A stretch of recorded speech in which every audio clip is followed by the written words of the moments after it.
Əsəb və stressin yaratdığı əsas xəstəliklər hansılardır və bunun öhdəsindən necə gələ bilərik?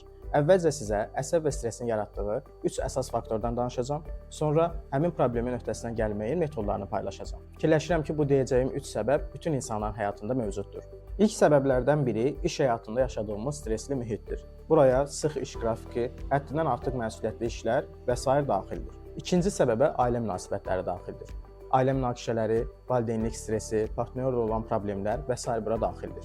Üçüncü, bəlkə də ən ciddi səbəblərdən biri maliyyə çətinlikləridir. Buraya borclarımız, işin itirilməsi və digər iqtisadi problemlər daxildir. İşin ən ciddi tərəfi isə əsəb və stresin sağlamlığımızda yaratdığı xəstəliklərdir. Bəli, əsəb və stres bir çox xəstəliklərin əsas təməlidir. Buraya yüksək təzyiq, tiroid və mədə xəstəlikləri, diabet, piyələnmə və s. problemləri göstərmək olar. Bu kimi problemlərdə TN şirkətinin İKAM məhsulu bütün sinir sistemi xəstəliklərdən qorunmaq üçün möhtəşəm bir vasitədir. Bu qida əlavəsindən istifadə edərək əsəb, stres, nevroz, miqren kimi problemləri normallaşdıra biləcək, keçirilmiş stresi və şoku yaddaşdan silməyə, saçların erkən ağarmasının qarşısını ala biləcəksiniz. Bu xəstəliklər hər kəsə görə dəyişir. Əgər saydığım problemlər sizdə də varsa, konsultasiya proqramına yazılmağınız və kursu tam istifadə etməyiniz mütləqdir.